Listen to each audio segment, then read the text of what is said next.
안녕하세요. 이든동물의료센터의 원장 이혜원입니다.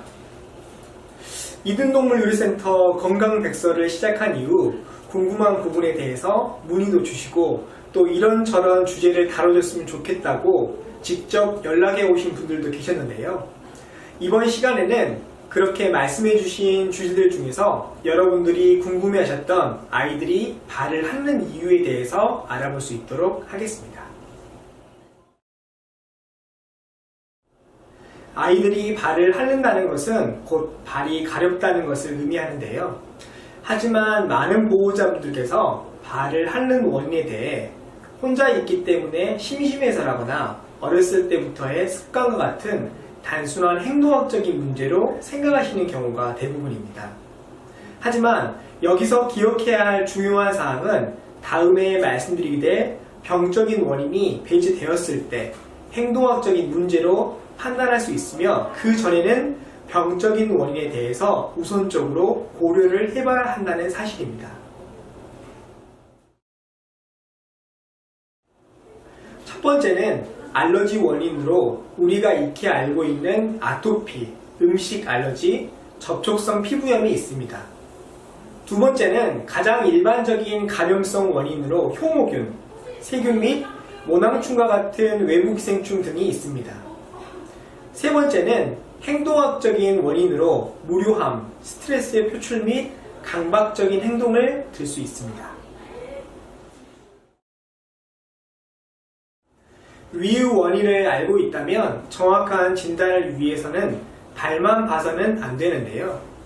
알러지 원인을 갖고 있는 아이들은 발뿐만 아니라 다음 사진에서 관찰할 수 있는 것처럼 눈 주위, 귀, 겨드랑이, 사타구니 등의 부위가 빨갛게 변해 있고 가려움증을 동반하는 것이 일반적입니다.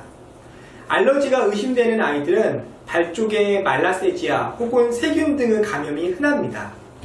알러지에 의한 발 가려움증으로 발을 핥는 아이들은 감염에 대해서 치료를 하더라도 근본 원인인 알러지에 대해서 관리가 되지 않는다면 다시 증상이 재발되는 특징적인 모습을 경과 양상을 보여줍니다. 감염성 원인 중에서는 거의 90% 이상이 말라세지아란 효모균에 의한 감염입니다. 감염성 원인을 갖는 아이들은 테이프를 발 쪽에 붙였다 떼어서 염색을 하는 간단한 방법으로 그 원인을 찾을 수 있습니다. 말라세지아를 원인으로 갖는 아이들은 흡사, 눈사람 모양과 같은 감염원을 관찰할 수 있습니다.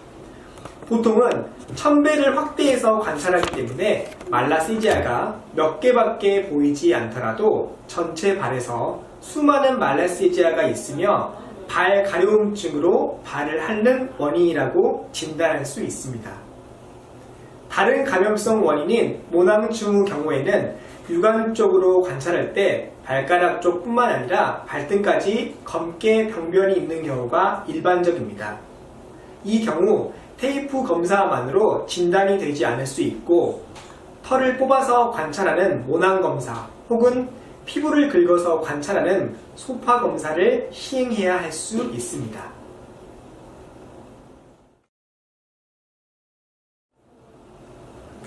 가장 일반적인 감염성 원인 중 말라세지아 감염에 대해서는 적절히 국소제제 사용을 권해드리는데요. 보다 빠른 치료 효과를 위해서 먹는 약과 병행할 수도 있지만 장기간 복용 시 간에 무리를 줄 수도 있어 심하지 않다면 되도록 국소제제만으로 치료 및 관리하시는 것이 좋습니다. 아이에게 맞는 국소제제는 담당 수의사 선생님과 상의해 보시는 것을 추천드리는데요. 이렇게 추천받으신 국소제제는 그 적용 위치와 사용 방법이 중요합니다. 말라세지아 감염은 사람에서의 손발톱 무좀과 같아서 쉽게 낫지 않기 때문에 하루에 4에서 6회 정도 국소제제를 2달간 적용해야 합니다. 저희 이든에서 발 가려움증의 원인으로 말라세지아 감염을 진단받은 아이들이 다시 재발하는 가장 큰 이유는 2주 안에 큰 호전을 보시고 조기에 국소제제의 적용을 중단하셨기 때문이었습니다. 완전한 치료를 위해서는 하루에 4에서 6회, 그리고 2달간 사용한다는 부분을 꼭 기억하셨으면 좋겠습니다. 또한 발 가려움증으로 고생을 하다 저희 이든에 내원하신 보호자분들과 얘기를 나눠보면 국소 제재의 적용 위치가 잘못된 것을 알 수 있었는데요. 사람의 무좀으로 생각하셔서 발가락 사이에 주로 국소 제재를 사용하신 경우가 대부분이었습니다. 지속적인 재발 및 잘 치료되지 않는 말라세지아는 다음 사진처럼 발톱과 주변 살 사이에 깊이 위치하고 있기 때문에 발가락 사이가 아니라 발톱에 직접적으로 분산하시는 것이 매우 중요합니다.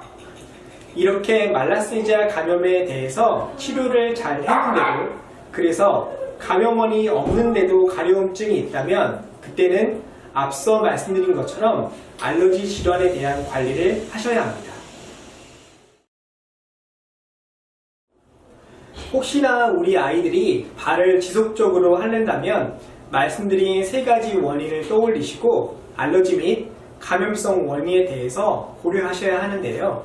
이때 우리 아이들의 발과 발톱 모습을 한번 관찰해 보실 필요가 있습니다.